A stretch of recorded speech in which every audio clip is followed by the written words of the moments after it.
Hello friends, कैसे हैं आप सब। मेरा नाम है धीरेन्द्र शुक्ला और स्वागत करता हूं आप सभी का हेलो धीरेन्द्र चैनल में। आज हम जावा प्रोग्रामिंग लैंग्वेज में कंडीशनल स्टेटमेंट्स के अंदर शॉर्ट हैंड इफ के बारे में पढ़ने वाले हैं। शॉर्ट हैंड इफ को टर्नरी इफ भी बुलाया जाता है। शॉर्ट हैंड इफ के अंदर एक ऑपरेटर यानी सिंबल लगता है क्वेश्चन मार्क का, और ये सिंबल टर्नरी ऑपरेटर भी बुलाया जाता है। तो आप चाहे टर्नरी ऑपरेटर पढ़ें चाहे आप शॉर्ट हैंड इफ पढ़ें, बात एक ही होती है। तो आइए जानते हैं कि ये शॉर्ट हैंड इफ या फिर टर्नरी ऑपरेटर किस लिए यूज होता है। जैसा कि मैं इफ स्टेटमेंट आप लोगों को बता चुका हूं पहले ही, तो इफ स्टेटमेंट का काम होता था किसी कंडीशन को चेक करना और कंडीशन की चेकिंग करने के आधार पर किसी रिजल्ट को यानी कि ट्रू या फिर फॉल्स रिजल्ट को जनरेट कराना। वही काम हमारा शॉर्ट हैंड इफ यानी कि टर्नरी ऑपरेटर भी करता है। अब ये काम किस तरीके से करता है। नॉर्मली जब हम इफ स्टेटमेंट को लिखते हैं तो एक लाइन में हम कंडीशन की चेकिंग कराते हैं, फिर नेक्स्ट लाइन पे जाते हैं, एक कंडीशन के ट्रू होने के केस में स्टेटमेंट एग्जीक्यूट कराते हैं, फिर एल्स लगाते हैं और कंडीशन के फॉल्स होने के केस में जो स्टेटमेंट एग्जीक्यूट कराना है उसे लिखते हैं। तो हमारा जो इफ स्टेटमेंट है वो मल्टीपल लाइंस में लिखा जा सकता है। और यहीं पर हमारा शॉर्ट हैंड इफ क्या करता है, इफ का शॉर्ट हैंड रूप होता है यानी कि शॉर्ट फॉर्म होता है हमारा शॉर्ट हैंड इफ। यहाँ पर एक लाइन में किसी कंडीशन की चेकिंग करनी है, यानी कि कोई छोटी सी काम को करने के लिए हम शॉर्ट हैंड इफ यानी कि इफ के छोटे रूप का इस्तेमाल करते हैं। तो मैं उम्मीद करता हूँ कि बोल करके समझ में नहीं आएगा आप लोगों को, तो ज्यादा अच्छे से समझने के लिए चलते हैं बोर्ड पर और अच्छे से समझते हैं कि ये किस प्रकार से काम करता है। तो ज्यादा देर न करते हुए चलिए शुरू करते हैं।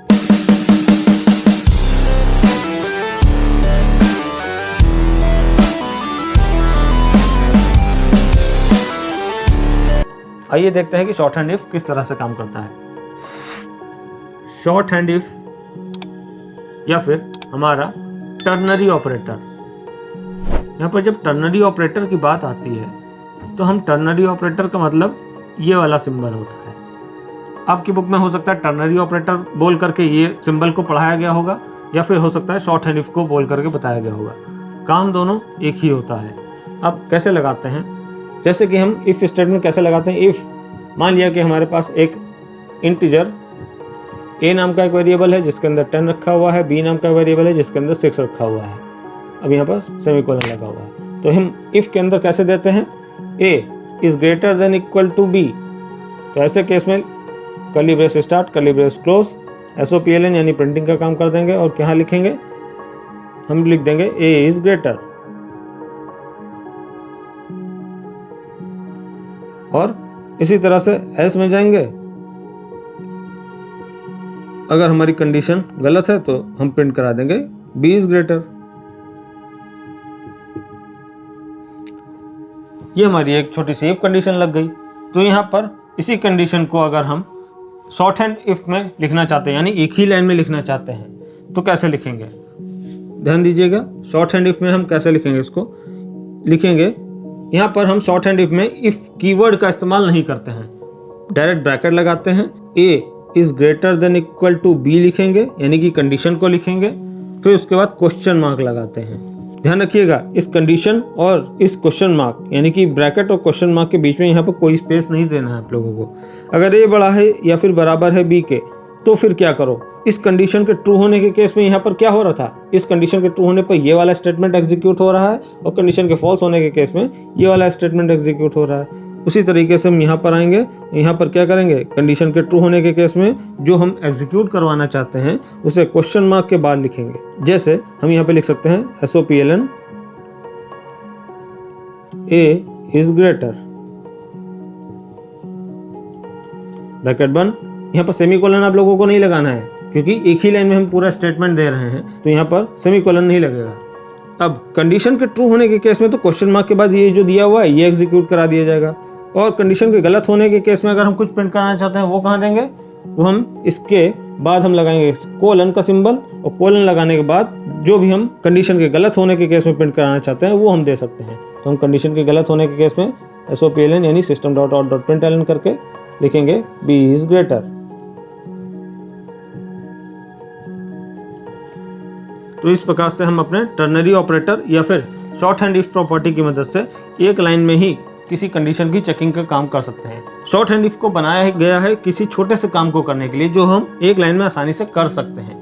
अगर आपको मल्टीपल कंडीशंस की चेकिंग करनी है यानी कि इफ एल्स इफ वगैरह काफ़ी सारे लगाने हैं, काफ़ी सारी कंडीशंस को चेक करना है, काफ़ी सारे रिजल्ट प्रिंट करने हैं, तो आपको शॉर्ट हैंड इफ का इस्तेमाल नहीं करना है। तब आप इफ एल्स का ही इस्तेमाल करें तो ज़्यादा बेहतर रहेगा। शॉर्ट हैंड इफ एक छोटी सी कंडीशन को चेक करके और एक छोटा सा रिजल्ट या फिर वैल्यू को प्रिंट कराने या फिर किसी वेरिएबल में स्टोर कराने के लिए काम आता है। अब इस कंडीशन को यानी कि इस शॉर्ट हैंड इफ को इस प्रकार से भी लिखा जा सकता है, जैसे कि हम इसको पूरे के पूरे कंडीशन को SOPLN यानी system dot out dot println के अंदर जाते हैं और यहाँ पर आकर के इस पूरी शॉर्ट हैंड इफ को लगा देते हैं। यहाँ पर हम अंदर आए, ये पैरेंथेसिस है system dot out dot println function का। अब अंदर आने के बाद इस वाले ब्रैकेट के अंदर अपनी कंडीशन लिखेंगे a greater than equal to b। यहाँ पर हम कर क्या रहे हैं, हम इस पूरे के पूरे शॉर्ट हैंड इफ को उठाकर system dot out dot println के अंदर रख रहे हैं। तो यहाँ पर ये वाली कंडीशन ये यहाँ पर आ गई। फिर क्वेश्चन मार्क, कंडीशन के ट्रू होने के केस में क्या प्रिंट करना चाहते हैं, a इज ग्रेटर प्रिंट करना चाहते हैं। तो अब देखिएगा, ध्यान से देखिएगा, यहाँ पर system dot out dot println ये पूरा आपको फिर से नहीं लिखना है। System dot out dot println तो बाहर आपने लिख ही रखा है ना, तो प्रिंटिंग का काम तो बाहर वाला SOPLN कर ही रहा है। तो हमें खाली डबल कोट के अंदर ये मैसेज देना है, यहाँ पर a इज ग्रेटर कोलन, और अगर एक कंडीशन गलत होती है तो क्या प्रिंट करेगा, फिर से हमें डबल कोट के अंदर का ही हिस्सा देना है, b इज ग्रेटर, और लास्ट में अपना SOPLN का जो ब्रैकेट स्टार्ट हुआ था वो बंद हो जाएगा और लगा देंगे सेमीकोलन।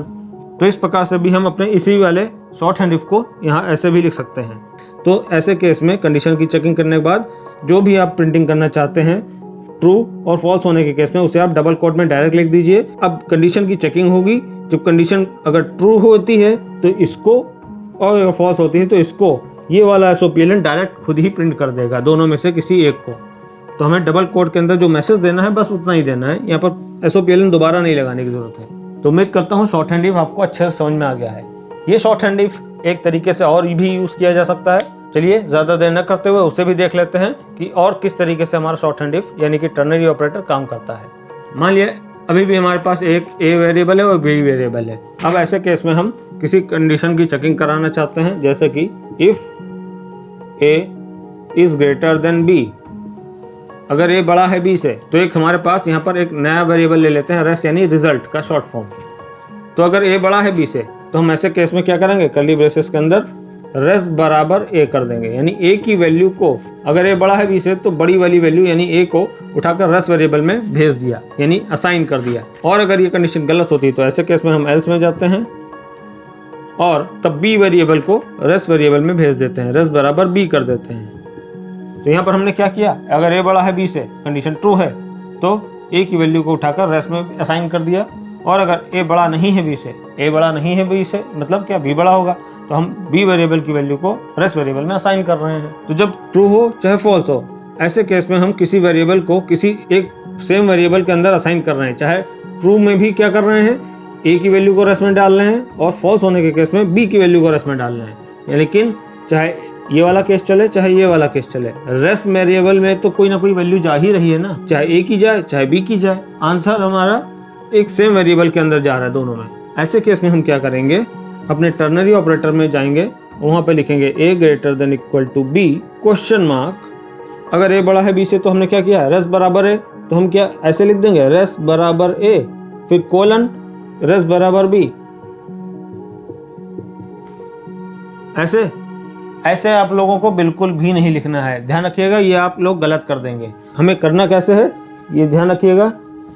अगर a बड़ा है b से तो ऐसे केस में आपको क्या करना है, क्वेश्चन मार्क डायरेक्ट a लिख देना है, बिना डबल कोट के या किसी चीज के, ना ही SOPLN लगाना है ना कुछ लिखना है। फिर अगर a बड़ा है b से तो डायरेक्ट a, और अगर ये कंडीशन गलत होती है यानी कि a बड़ा नहीं है b से, तो ऐसे केस में कोलन लगाएंगे, और डायरेक्ट फॉल्स होने के केस में क्या कर रहे हैं, b की वैल्यू को भेज रहे हैं, तो b।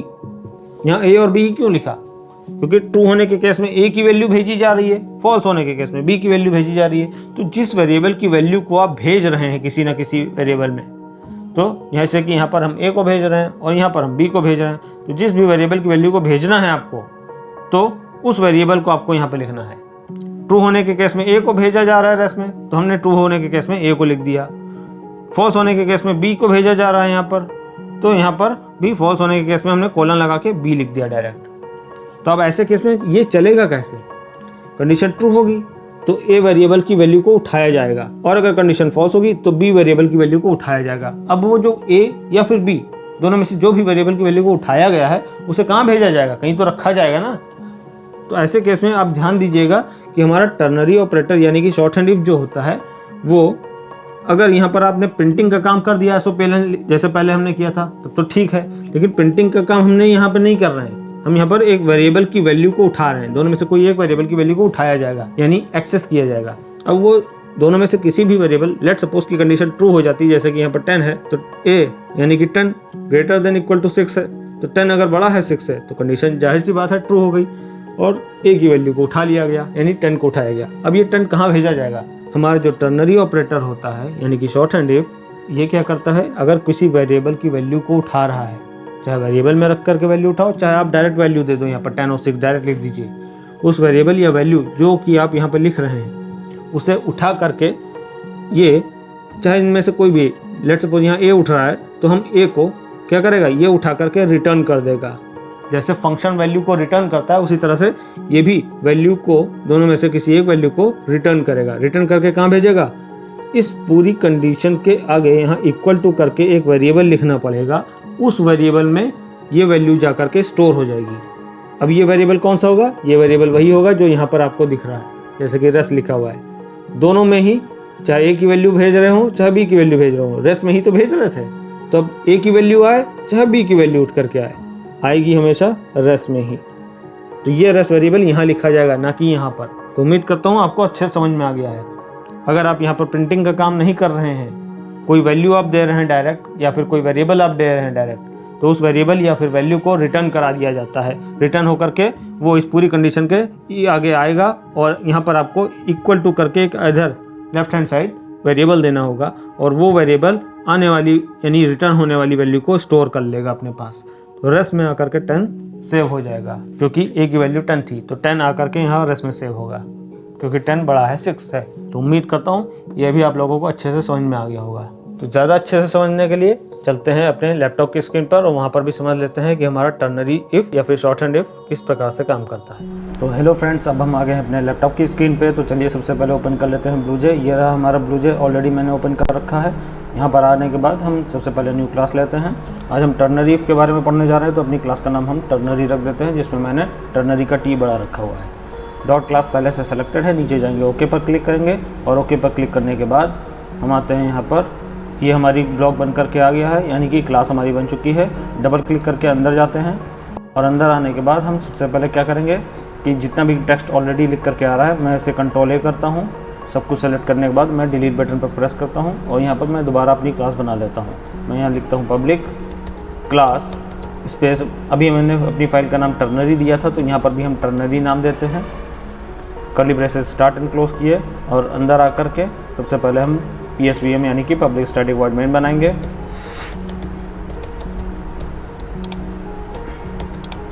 Public static void main लिखने के बाद पैरेंथेसिस के अंदर आप स्ट्रिंग args लिखें या ना लिखें, क्योंकि हमारा ब्लूजे एरर नहीं देता है, इसलिए मैं यहाँ पर ब्लैंक छोड़ देता हूँ, क्योंकि हमें सिर्फ टर्नरी इफ़ का जो यूज़ है वो देखना है। पब्लिक स्टैटिक वॉइड मेन के अंदर आ जाते हैं और अंदर आने के बाद हम यहाँ पर सबसे पहले क्या करते हैं, दो वेरिएबल ले लेते हैं इंटीजर। लेट सपोज कि यहाँ पर एक num1 वेरिएबल ले लिया जिसके अंदर मैंने 45 रख दिया, कॉमा num2 वेरिएबल ले लिया जिसके अंदर मैंने 23 रख दिया। सेमीकोलन लगाते हैं, नीचे आ जाते हैं। अब यहाँ पर सबसे पहले देख लेते हैं किसी मैसेज को अगर प्रिंट करना है तो हम कैसे करेंगे टर्नरी इफ़ के द्वारा। तो यहाँ पर हम सबसे पहले क्या करते हैं, टर्नरी इफ़ में हम पैरेंथेसिस लगाएंगे और यहाँ पर हम एक कंडीशन देंगे, जैसे कि num1 इज़ ग्रेटर देन और इक्वल टू num2। अगर ये कंडीशन ट्रू है तो फिर क्वेश्चन मार्क, सबसे पहले हम क्या करना चाहते हैं, अगर num1 बड़ा है या फिर बराबर है num2 के, तो यहाँ पर हम प्रिंट करवाना चाहते हैं कि num1 इज़ ग्रेटर। तो हम यहाँ पर SOPLN लिखते हैं, यानी कि system dot out dot println bracket के अंदर हम एक मैसेज देना है num1 इज़ ग्रेटर, यानी कि 45 इज़ ग्रेटर। तो num1 वेरिएबल है इसलिए num1 डायरेक्ट लिख दिया SOPLN में, प्लस लगा करके डबल कोट्स के अंदर एक मैसेज को कॉन्कैटिनेट कराएंगे। मैसेज क्या होगा, num1, उसके बाद स्पेस होगा इज़ ग्रेटर, फिर लगाएंगे कोलन और कोलन के बाद फिर से system dot out dot println. अब यहाँ पर मैसेज जो देंगे वो चलेगा तब जब ये दी गई कंडीशन यानी num1 इज़ ग्रेटर देन और इक्वल टू 2 ये फॉल्स होगी। तो अगर ये कंडीशन फॉल्स होती है तो हम यहाँ प्रिंट करा देते हैं कि num2 इज़ ग्रेटर। तो यहाँ पर हम पैरेंथेसिस में आएंगे, लिखेंगे num2 प्लस का सिंबल लगाएंगे और डबल कोट्स के अंदर एक मैसेज कॉन्काटिनेट कर देंगे इज़ ग्रेटर, लास्ट में लगा देंगे सेमीकोलन और ये हमारा प्रोग्राम बन गया। तो ये रहा हमारा छोटा सा टर्नरी इफ की कंडीशन। यहाँ पर हो क्या रहा है मैं दोबारा समझा देता हूँ। यहाँ पर num1 is greater than equal to 2, अगर num1 बड़ा है या फिर बराबर है num2 के तो ये वाला स्टेटमेंट एग्जीक्यूट हो जाएगा। System dot out dot println में लिखा हुआ है num1 इज़ ग्रेटर, तो num1 की वैल्यू है 45 तो 45 इज़ ग्रेटर लिख करके आ जाएगा। और अगर ये कंडीशन फॉल्स होती है तो यहाँ पर system dot out dot println second वाला चल जाएगा जिसमें लिख के आ जाएगा num2 यानी कि 23 इज़ ग्रेटर।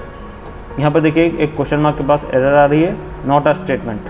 तो यहाँ पर मैं अपने इस system dot out dot println को एक सिंगल ब्रैकेट के अंदर कर देता हूँ ताकि ये कंफ्यूज ना हो, और इसी तरह से मैं दूसरे वाले को भी एक सिंगल ब्रैकेट के अंदर कर देता हूँ। तो यहाँ पर डबल ब्रैकेट्स हो जाएंगे। तो हम यहाँ पर देख सकते हैं कि ये देखिए अगर मैं क्वेश्चन मार्क के बाद एक स्टेटमेंट दे रहा हूँ system dot out dot println तो यहाँ पर ये एरर दे रहा है। तो हम ऐसा नहीं कर सकते हैं अपने टर्नरी इफ के अंदर। तो हम अगर ऐसा नहीं कर सकते हैं तो फिर हम दूसरा तरीका अपनाते हैं। दूसरा तरीका क्या होगा, मैं इसी के नीचे लिख रहा हूँ system dot out dot println bracket के अंदर आए। यहाँ पर हम system dot out dot println के अंदर आकर के तब हम अपना टर्नरी इफ लगाएंगे। यहाँ पर हम लिखेंगे bracket num1 is greater than equal to num2। ऐसे केस में क्या हो, क्वेश्चन मार्क डबल कोट्स में एक मैसेज आ जाए first number is greater colon, और अगर ये कंडीशन गलत होती है तो फिर हम मैसेज क्या प्रिंट कराना चाहते हैं, तो हम प्रिंट कराना चाहते हैं second number is greater, last में लगा देंगे सेमीकोलन और ये हमारा स्टेटमेंट बन गया।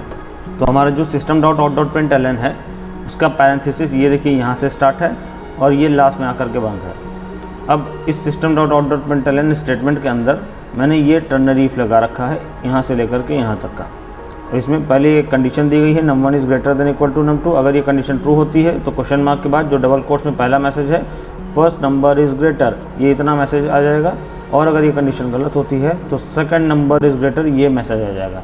तो हमने पहले जो हमने टर्नरी ऑपरेटर लिखा था जिसके अंदर मैंने कंडीशन के ट्रू होने पर system dot out dot println लिखा था और सिस्टम के फॉल्स होने के बाद भी system dot out dot println एक स्टेटमेंट दिया हुआ था, ये इस प्रकार से काम नहीं कर रहा है यहाँ पर ब्लूजे में। तो इस वजह से मैंने यहाँ पर इसका दूसरा तरीका निकाला है जिसमें system dot out dot println मैंने बाहर ही लिख दिया है और उसके अंदर जो हम मैसेज प्रिंट करवाना चाहते हैं उसे डबल कोट्स के अंदर हमने टर्नरी ऑपरेटर के दोनों ट्रू एंड फॉल्स केसेस के अंदर दे दिया है। चलिए इसका आउटपुट देख लेते हैं, कंपाइल करते हैं। यहाँ पर ये स्टेटमेंट में एरर आ रही है, इस वजह से मैं इसको कमेंट कर देता हूँ। कंपाइल करते हैं, क्लास कंपाइल हो गई है। नीचे देखिए नो सिंटैक्स एरर आ रही है, क्लोज करते हैं, राइट क्लिक करते हैं, वर्ड मेन लेते हैं। ये देखिए फर्स्ट नंबर इज़ ग्रेटर हमारा मैसेज आ रहा है क्योंकि हमारी जो कंडीशन है num1 is greater than equal to num2 ये कंडीशन ट्रू है जिसमें 45 ग्रेटर है 23 स्मॉलर है, इस वजह से पहला मैसेज हमारे पास आ रहा है। तो हमने प्रैक्टिकली करके ये भी देख लिया कि हमारी ये जो कंडीशन थी, जैसा कि हमने पहले भी बोर्ड पर पढ़ा था कि ये वाली कंडीशन यहाँ पर काम नहीं कर रही है। इसीलिए मैं आप लोगों को प्रैक्टिकली करके दिखा देता हूँ ताकि आप लोगों को भी पता चले कि जो मैं पढ़ा रहा हूँ उसमें कहीं पर गलती तो नहीं है। इन केस अगर कोई गलती है तो आप लोग यहीं पर प्रैक्टिकल करते समय ही आपको वो गलती पकड़ में आ जाए और आप लोग वो गलती दोबारा ना करें।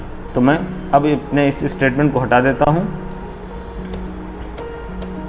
तो हमने यहाँ पर प्रैक्टिकली करके ये जान लिया कि टर्नरी ऑपरेटर को अगर यूज़ करना है तो आप system dot out dot println को बाहर लिखिए और system dot out dot println function के अंदर आकर के तब आप टर्नरी ऑपरेटर लगा सकते हैं और उसके ट्रू एंड फॉल्स केसेस में डबल कोट्स के अंदर कुछ भी मैसेजेस भी आप दे सकते हैं। चलिए हम ये भी एक बार ट्राई करके देखते हैं कि क्या यहाँ पर num1 इज़ ग्रेटर यानी कि 45 इज़ ग्रेटर ऐसा किया जा सकता है क्या यहाँ पर।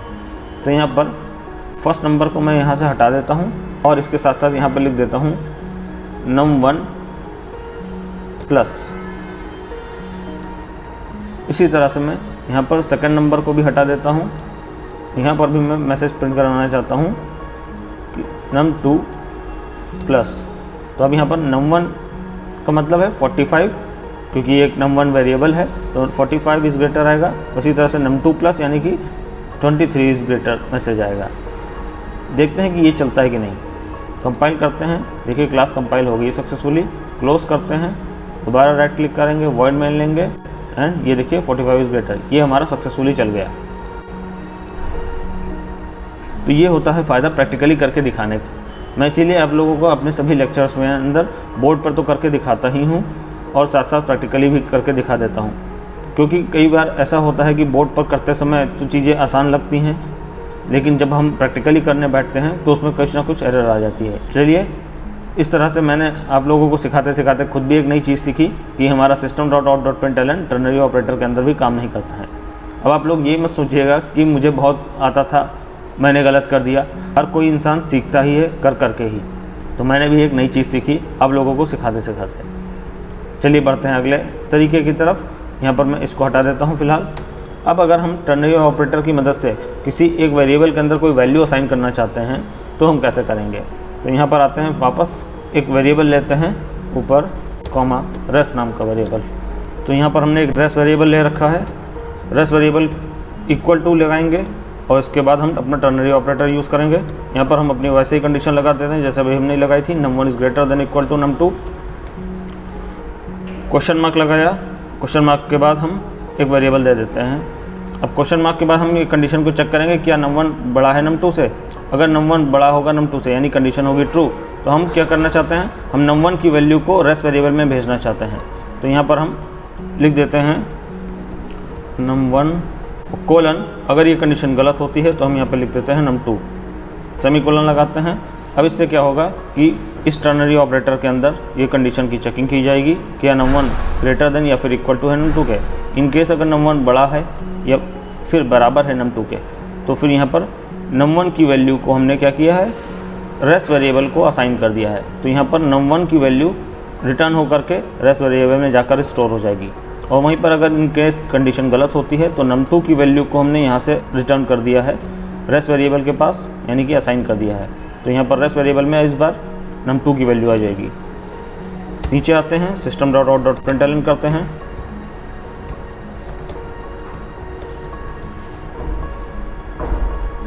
और यहाँ पर हम देख लेते हैं कि रेस वेरिएबल में क्या आ रहा है। तो यहाँ पर हम मैसेज प्रिंट करा लेते हैं, रेस प्लस डबल कोट्स के अंदर इज़ द आंसर। सेव करते हैं, कंपाइल करते हैं। नीचे देखिए क्लास कंपाइल हो चुकी है, नो सिंटैक्स एरर आ रही है। क्लोज करते हैं, right click, void main and 45 is the answer आ रहा है। ऐसा क्यों हुआ, क्योंकि वापस आते हैं, 45 रेस वेरिएबल में आया है क्योंकि हमारे ये कंडीशन हो गई है ट्रू, और कंडीशन के ट्रू होने के केस में num1 वेरिएबल की वैल्यू यानी कि 45 रेस वेरिएबल में असाइन कर दी गई है। इसलिए रेस वेरिएबल की वैल्यू यहाँ पर 45 आ रही है और इस द आंसर हमारा कॉन्कैटिनेशन मैसेज है जो कि डबल कोट्स के अंदर लिखा हुआ है। तो उम्मीद करता हूँ कि टर्नरी ऑपरेटर या टर्नरी इफ आप लोगों को बहुत अच्छे से समझ में आ गया होगा। तो उम्मीद करता हूँ कि टर्नरी ऑपरेटर या फिर शॉर्ट हैंड इफ बहुत अच्छे से समझ में आ गया होगा।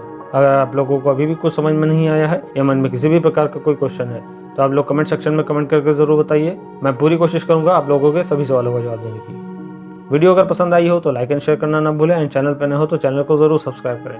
अपना ढेर सारा ख्याल रखिए। बहुत ही जल्द मिलते हैं नेक्स्ट वीडियो में। तब तक के लिए थैंक यू।